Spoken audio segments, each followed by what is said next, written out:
ਸ਼ਲੋਕ ਮਹਿਲਾ ਪਹਿਲਾ। ਸਿਮਲ ਰੁਖ ਸਰਾਇਰਾ, ਅਤ ਦੀਰਘ ਅਤ ਮੁੱਚ। ਓਏ ਜੇ ਆਵੇਂ ਆਸ ਕਰ,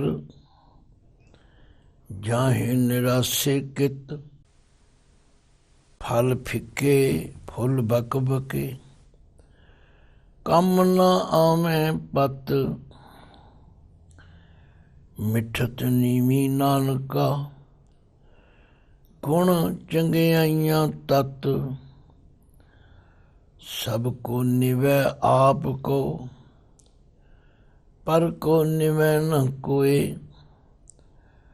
ਤਰਤਾ ਰਾਜੂ ਤੋਲੀਐ, ਨਿਵੈ ਸੋ ਗੌਰਾ ਹੋਏ। ਅਪਰਾਧੀ ਦੂਣਾ ਨਿਵੈ, ਜੋ ਹੰਤਾ ਮਿਰਗਾਏ। ਸੀਸ ਨਿਵਾਇਐ ਕਿਆ ਥੀਐ, ਜਾਂ ਹਿਰਦੈ ਕੁ ਸੁਧੇ ਜਾਹੇ। ਵਾਹਿਗੁਰੂ ਜੀ ਕਾ ਖਾਲਸਾ, ਵਾਹਿਗੁਰੂ ਜੀ ਕੀ ਫਤਿਹ। ਇਸ ਸ਼ਲੋਕ ਦੀ ਵਿਚਾਰ ਕਰਨ ਤੋਂ ਪਹਿਲਾਂ ਦਾਸ ਜੋ ਗੁਰਬਾਣੀ ਨੂੰ ਪੜ੍ਹਦਿਆਂ ਪੜ੍ਹਾਉਂਦਿਆਂ ਸੁਣਦਿਆਂ ਵਿਚਾਰਦਿਆਂ ਅਨੁਭਵ ਹੋਇਆ, ਉਹ ਆਪ ਸੰਗਤ ਜੀ ਨਾਲ ਸਾਂਝਾ ਕਰਨਾ ਜ਼ਰੂਰੀ ਸਮਝਦਾ। ਗੁਰਬਾਣੀ ਸਾਡੇ ਲਈ ਜੀਵਨ ਜਾਚ ਹੈ।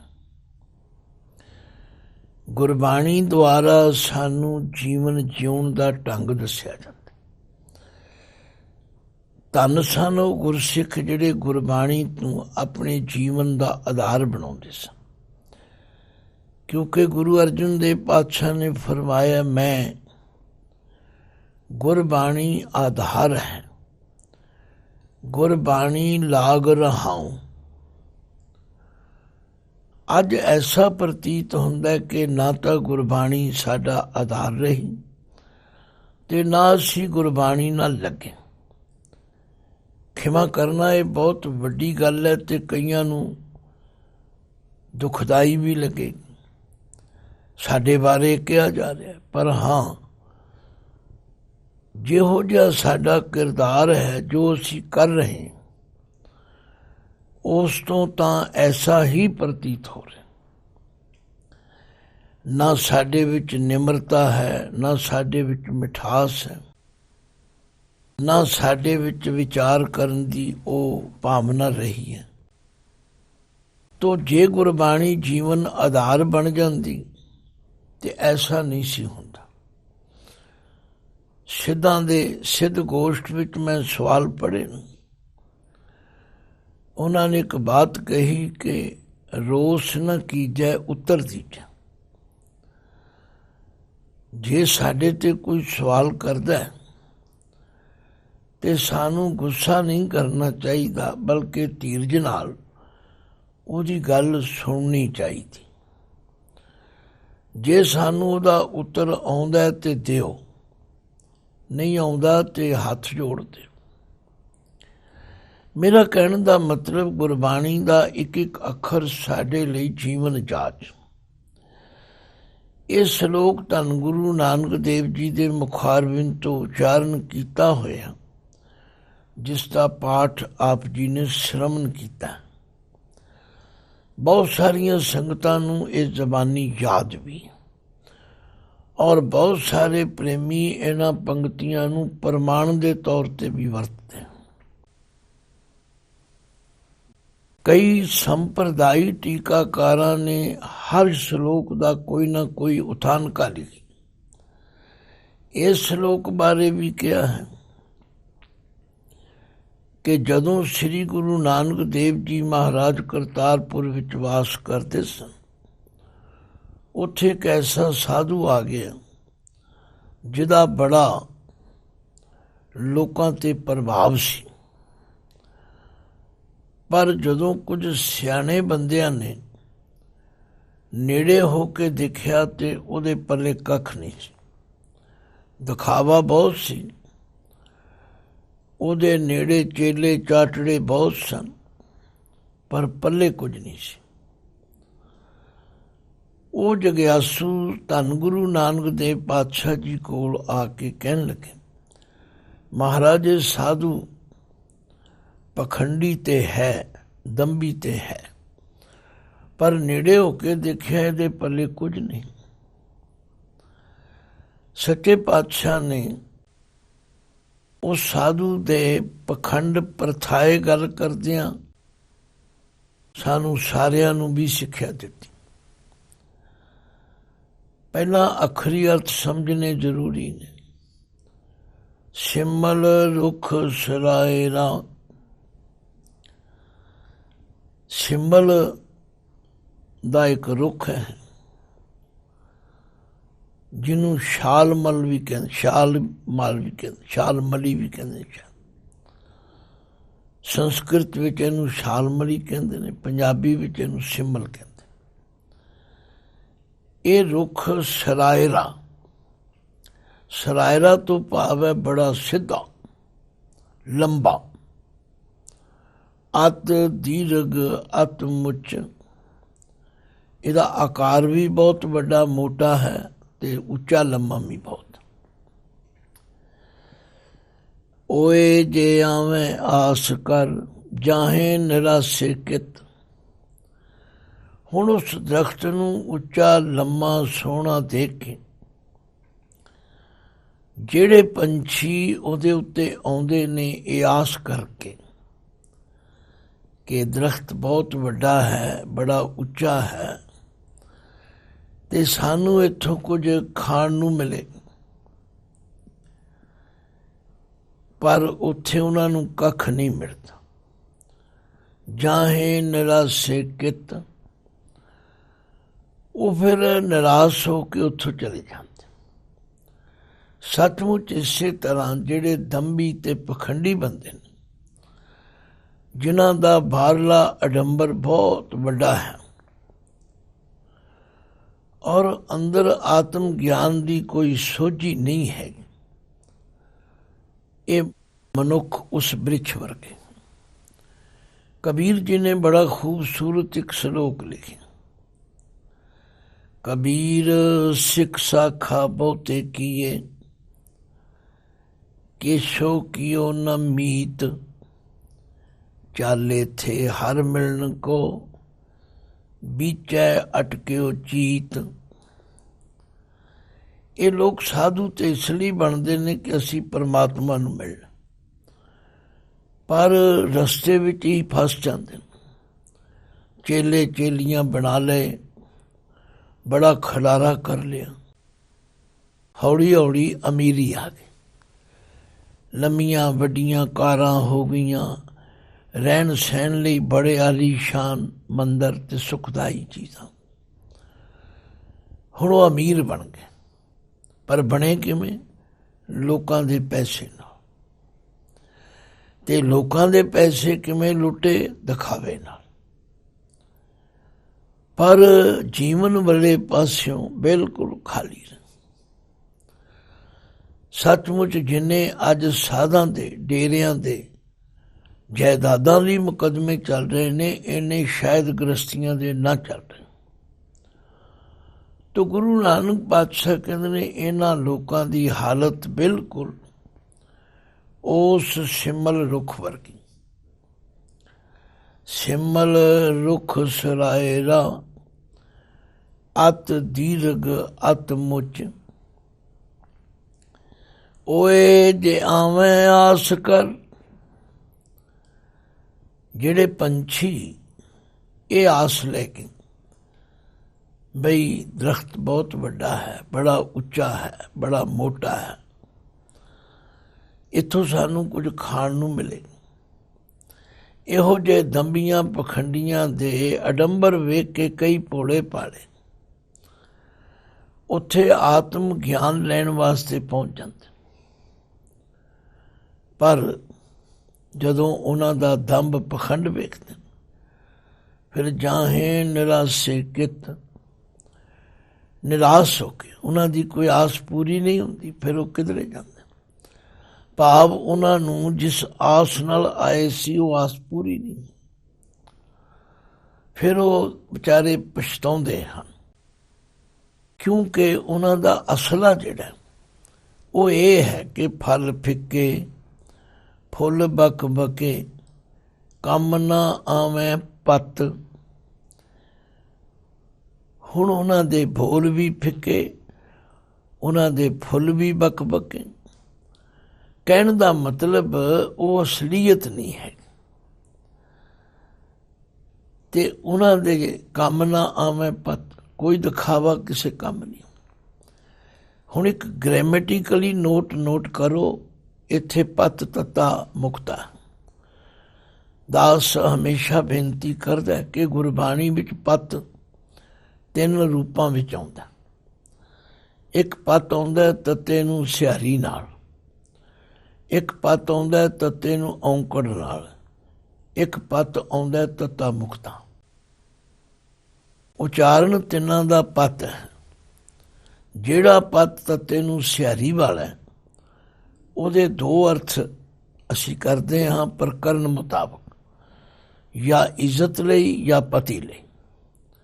ਤੇ ਜਿਹੜਾ ਪੱਤ ਤੱਤੇ ਨੂੰ ਔਂਕੜ ਵਾਲਾ ਹੈ, ਉਹ ਚਿੱਪੀ ਲਈ, ਠੂਠੇ ਲਈ, ਖੱਪਰ ਲਈ ਕਰਦਾ। ਤੇ ਜਦੋਂ ਦਰਖਤ ਦੇ ਪੱਤਰਾਂ ਦੀ ਗੱਲ ਆਵੇ ਤੇ ਉਦੋਂ ਪੱਤ ਦਾ ਤੱਤਾ ਮੁਕਤਾ ਹੁੰਦਾ। ਹੁਣ ਇੰਨੀਆਂ ਪੰਗਤੀਆਂ ਦੇ ਅੰਦਰ ਕਿੱਡਾ ਵੱਡਾ ਫਲਸਫਾ ਲੁਕਿਆ ਪਿਆ।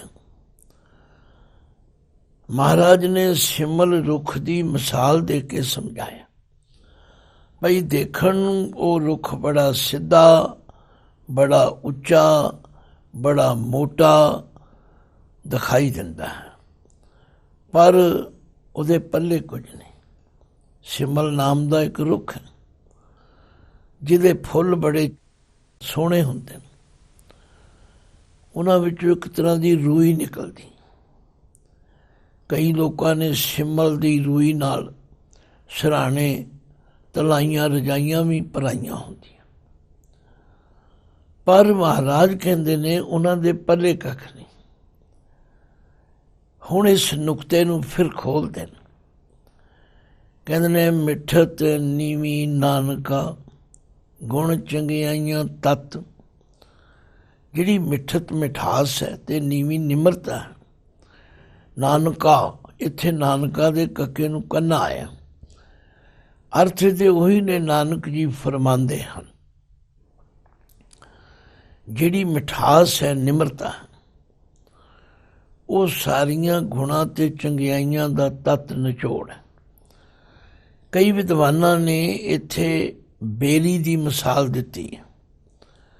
ਆਖਿਆ ਬੇਰੀ ਦਾ ਦਰਖਤ ਕੋਈ ਬਹੁਤ ਉੱਚਾ ਨਹੀਂ ਹੁੰਦਾ, ਬਹੁਤ ਮੋਟਾ ਵੀ ਨਹੀਂ ਹੁੰਦਾ, ਔਰ ਨੀਵਾਂ ਹੁੰਦਾ, ਝੁਕਿਆ ਰਹਿੰਦਾ, ਪਰ ਉਹਨੂੰ ਜਿਹੜੇ ਬੇਰ ਲੱਗਦੇ ਨੇ ਉਹ ਬੜੇ ਮਿੱਠੇ ਨੇ।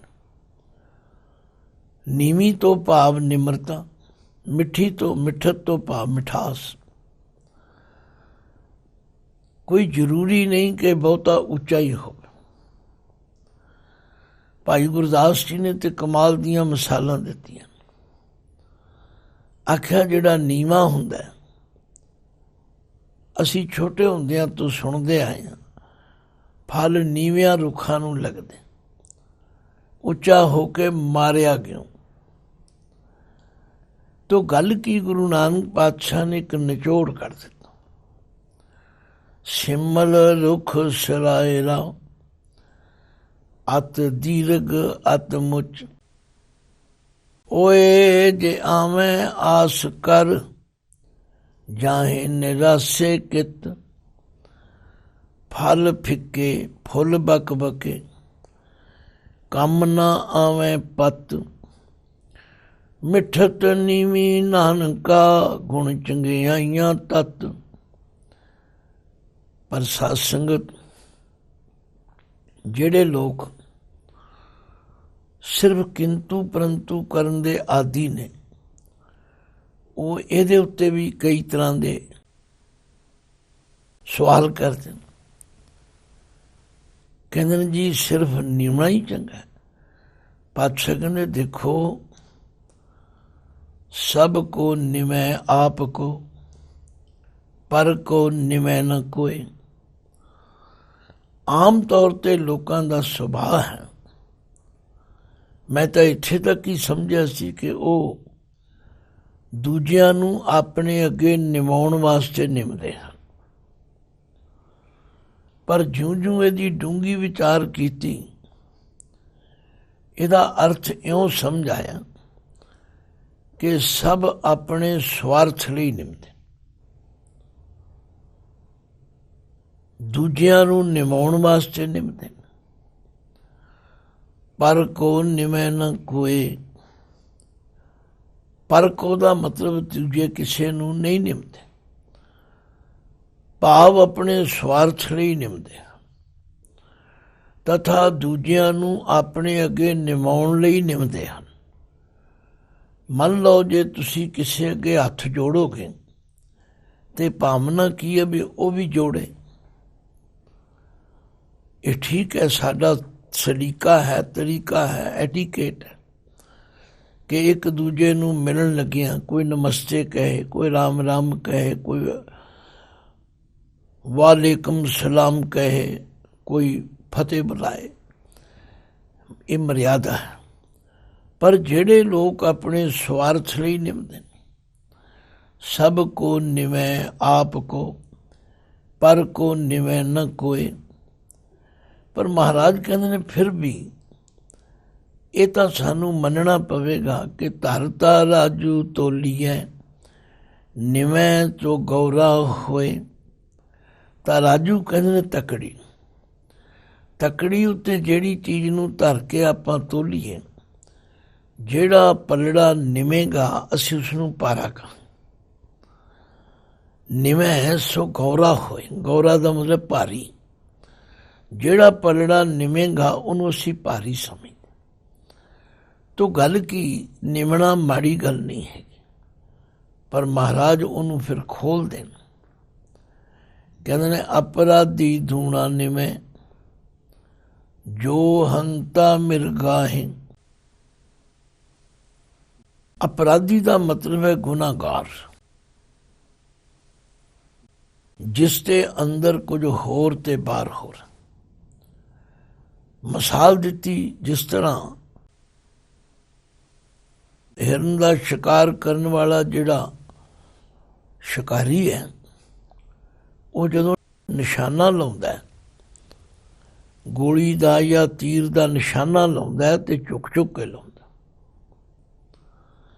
ਅਪਰਾਧੀ ਦੂਣਾ ਨਿਵੈ, ਜੋ ਹੰਤਾ ਮਿਰਗਾਏ। ਸੀਸ ਨਿਵਾਇਆ ਕਿਆ ਥੀਐ,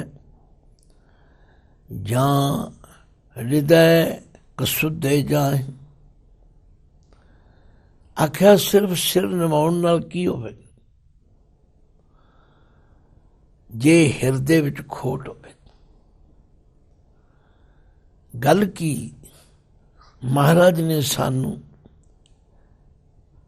ਸ਼ੁੱਧ ਮਨ ਨਾਲ ਨਿਮਰਤਾ ਸਿਖਾਈ ਤੇ ਮਿੱਠਾ ਬੋਲਣਾ ਸਿਖਾਇਆ, ਤੇ ਆਖਿਆ ਇਹ ਸਾਰੇ ਗੁਣਾਂ ਤੇ ਚੰਗਿਆਈਆਂ ਦਾ ਤੱਤ। ਸ਼੍ਰੀ ਗੁਰੂ ਅਮਰਦਾਸ ਜੀ ਨੇ ਵੀ ਫਰਮਾਇਆ, ਜਿਸ ਇਸਤਰੀ ਕੋਲ 3 ਗੁਣ ਹਨ, ਸੀਲ ਸੰਜਮ ਪ੍ਰੇ ਆਗਿਆ ਮਾਨੇ, ਤਿਸ ਨਾਰੀ ਕੋ ਦੁੱਖ ਨਾ ਜਮਾਨੇ। ਆਮ ਤੌਰ ਤੇ ਗੁਰੂ ਅਮਰਦਾਸ ਜੀ ਦੇ 3 ਭੱਬੇ ਜਿਨ੍ਹਾਂ ਮੇਰੀਆਂ ਧੀਆਂ ਨੂੰ, ਭੈਣਾਂ ਨੂੰ ਯਾਦ ਨੇ, ਉਹ ਕਦੇ ਜੀਵਨ ਵਿੱਚ ਘਾਟੇ ਬੰਦੀਆਂ ਨਹੀਂ ਰਹੀ। ਉਹ 3 ਭੱਬੇ ਕੀ ਹਨ? ਗਲਤੀ ਹੋ ਜਾਏ, ਭੁੱਲ ਗਈ, ਪੱਬਾ ਭੁੱਲੀ। ਤੇ ਜੇ ਜੀਵਨ ਵਿੱਚ ਕੋਈ ਦੁੱਖ ਸੁੱਖ ਆ ਜਾਏ ਤੇ ਉਸ ਨੂੰ ਭਲਾ ਜੀ, ਵੱਡਿਆਂ ਦੀ ਕੋਈ ਆਗਿਆ, ਕੋਈ ਹੁਕਮ ਮਿਲੇ, ਉਹਨੂੰ ਭਲਾ ਜੀ ਕਹਿ ਕੇ ਸਕਦਾ। ਤੇ ਜੇ ਜੀਵਨ ਵਿੱਚ ਕੋਈ ਦੁੱਖ ਸੁੱਖ ਆ ਜਾਏ ਤੇ ਉਹਨੂੰ ਭਾਣਾ ਜੀ ਕਹਿਣਾ। ਇਹ ਆਮ ਤੌਰ ਤੇ ਆਨੰਦ ਕਾਰਜ ਦੇ ਸਮੇਂ ਬੜੀ ਸੰਖੇਪ ਤੇ ਪ੍ਰਭਾਵਸ਼ਾਲੀ ਸਿੱਖਿਆ ਦਿੱਤੀ ਜਾਂਦੀ। ਪਰ ਹੁਣ ਉਸ ਸਿੱਖਿਆ ਵਾਲਾ ਜਿਹੜਾ ਸਮਾਂ ਹੈ ਉਹਦੇ 'ਤੇ ਲੀਕ ਫੇਰ ਦਿੱਤੀ ਗਈ, ਜਿਹਦੇ ਨਤੀਜੇ ਵਜੋਂ ਮੈਂ ਵੇਖਦਾ ਕਿ ਕੋਈ ਬੱਚਿਆਂ ਨੂੰ ਕਹਿੰਦਾ ਹੀ ਨਹੀਂ, ਕੋਈ ਬੱਚਿਆਂ ਨੂੰ ਦੱਸਦਾ ਹੀ ਨਹੀਂ ਕਿ ਤੁਹਾਡਾ ਫਰਜ਼ ਕੀ ਹੈ। ਇਹੀ ਸਮਝ ਲਿਆ ਜਾਂਦਾ ਵੀ ਇਹ ਆਪੇ ਹੀ ਸਭ ਕੁਝ ਜਾਣਦੇ। ਤੋ ਗੱਲ ਕੀ, ਗੁਰਬਾਣੀ ਸਾਡੇ ਲਈ ਜੀਵਨ ਜਾਂਚ ਹੈ। ਇਸ ਸ਼ਲੋਕ ਨੂੰ ਬੜੇ ਧਿਆਨ ਨਾਲ ਪੜ੍ਹੋ, ਵਿਚਾਰੋ ਤੇ ਜੀਵਨ ਵਿੱਚ ਧਾਰਨ ਕਰੀਏ। ਤੋ ਸਤਿਗੁਰੂ ਜੀ ਨੇ ਇਹ ਜੀਵਨ ਜਾਂਚ ਸਾਨੂੰ ਸਿਖਾਈ ਹੈ, ਇਹਨੂੰ ਸਿੱਖੀਏ ਤੇ ਕਮਾਈਏ। ਵਾਹਿਗੁਰੂ ਜੀ ਕਾ ਖਾਲਸਾ, ਵਾਹਿਗੁਰੂ ਜੀ ਕੀ ਫਤਿਹ।